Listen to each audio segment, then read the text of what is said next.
Today, we talk about dragons.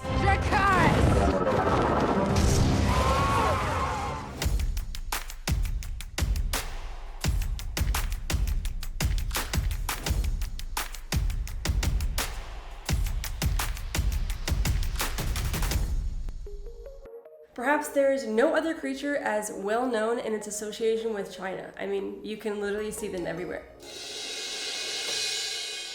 Dragons are a beloved, auspicious symbol of prosperity.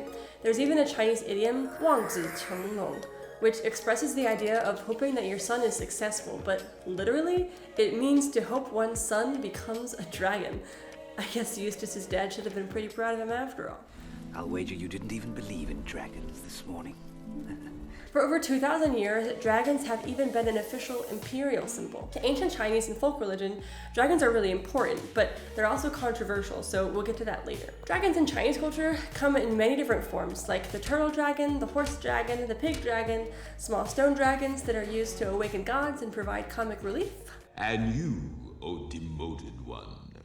I ring the gong. That's right.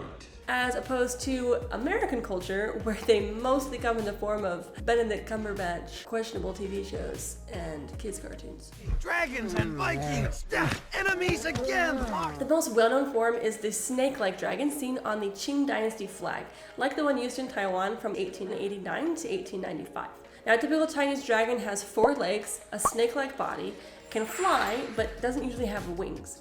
Each foot has 4 toes, unless it's an imperial dragon, which has 5 toes. Now, the strange dynamic that magically severs a toe or two comes from this unique custom where a mixture of religion and government would kind of result in reserving the use of specific symbols for imperial power. So one example of that is the color yellow, which represented the sun, which became associated with the emperor kind of as a symbol of his place in the world. There can't be 2 suns, and there can't be 2 emperors, so it became customary that only the emperor and the empress could wear yellow. Naturally, this also spilled over to limiting the amount of dragon toes.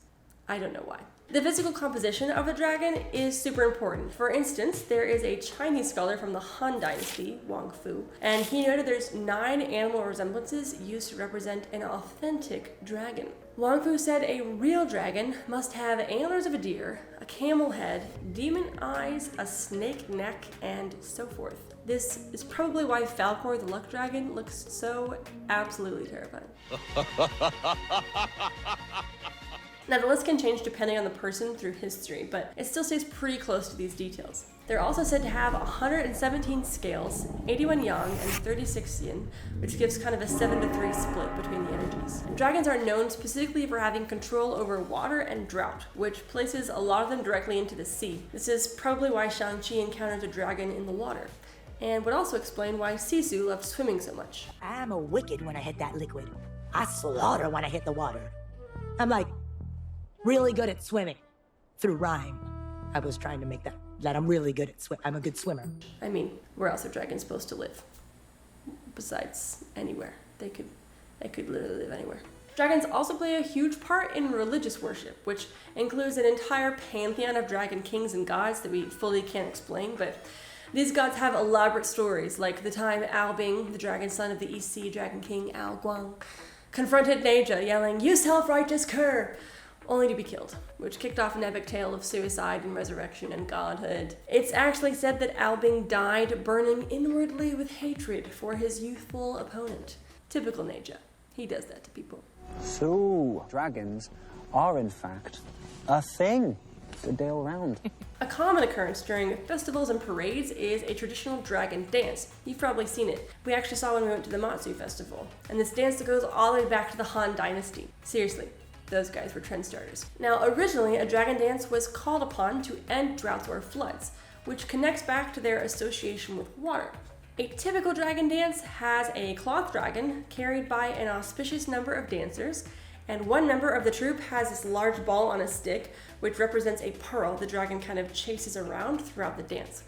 So as the different dancers move, it kind of creates the appearance of a flying dragon. These dragons come with different colors, and the different colors have different meanings. So red stands for celebration and prosperity, green represents a good harvest, Yellow shows the imperial color we talked about and represents hope for political harmony. Now, originally dragons were almost universally benevolent, wise, and just, but Buddhism introduced the concept of malevolent dragons, much like Maleficent. Into a dragon.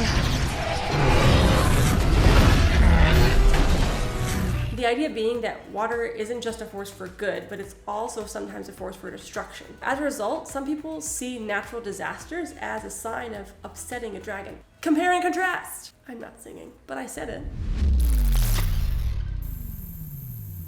We said dragons are controversial, and there is a good reason. So in some Chinese Christian churches and overseas Chinese churches, there is fear and heated debate about whether or not Christians should have dragon clothes, tattoos, or really be associated with them at all. In fact, some new believers may be told to remove anything dragon related, as they can contain demonic or spiritual ties.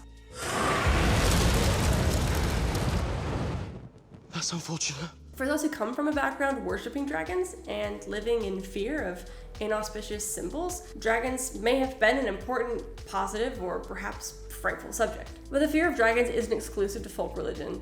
There's a whole period of time you might remember where the church railed against Dungeons and Dragons, accusing it of being a gateway to witchcraft and satanic sacrifice. That's how it begins, Betty. The maddening obsession with the roll of a dice. That mostly happened because serpents and dragons often are linked to Satan. Some through mistranslation, but 12 New Testament references very clearly reference a dragon, such as Revelation 22, where scripture specifically refers to Satan as a terrifying seven-headed dragon and uses the Greek word drakon. Over 2,000 years of church history has given the Western dragon a reputation, which kind of pivoted from a really cool creature to Satan himself. Let's be honest, until Raya and the Last Dragon came along, dragons were usually depicted as evil. They're almost always trying to murder people or guarding giant hoards of treasure from hobbits. I am death. They've become a pretty strong metaphor for evil itself, except for Parthenax. He's pretty decent. Today, some mystical animal representations make some believers really uncomfortable. How did this happen, and how does a believer act appropriately in sensitive situations? Well, anytime you take something with religious and cultural sensitivity, you remove it from context and you display it around, it's gonna cause problems. Just ask the Washington football team. They know. Whether it's there or not, people usually see intention in the actions that we do. So something as innocuous as a dragon poster can actually remind someone of the religion they once worshipped and cause them to feel negative emotions. 1 Corinthians 10:24 says, "Let no one seek his own good, but the good of his neighbor."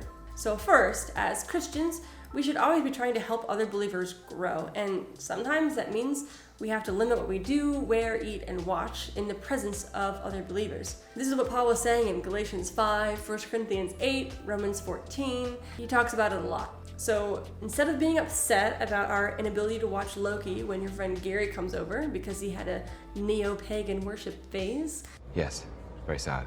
instead, we should be excited at the opportunity to help him grow. Second, we should be careful about how our fear and apprehension can empower an object. So in the book Biblical Approach to Chinese Traditions and Beliefs, Tong Di says, "A Chinese dragon is no more demonic than the chair on which we sit. It is only when we start imputing to the image great power through our worship and faith that it takes on demonic dimensions. There is nothing about the image that we need to fear." So the other side about being wise about how we represent ourselves to others is for those who are struggling to stop turning towards objects with fear and instead focus on the God who saved them from that. Don't flee from idolatry without fleeing towards Jesus. When it's tough or scary or challenging, we should turn to Jesus, the Redeemer, rather than the sources of our problems. So that's it for today. Thanks for watching our video on dragons and putting up with my face instead of Jake or M's. Please don't forget to hit the like button and subscribe to our channel if you haven't yet. In case you guys didn't know, we come out with a new video every Wednesday. So every week we've got new content about Taiwanese folk religion, Christianity, missionary life, vlogs, all sorts of different things. So what do you guys think? Is there a specific representation of a dragon that you have some kind of connection to? Did you know some people worship dragons? Is there a particular dragon you found especially unique or scary? Let us know in the comments below, and we will see you next week. I forget the song. Let's all go to Dragon Tales. Come along, take my hand. Let's all go to Dragonland. There's da da da da da da da da da. I don't know the song. Okay.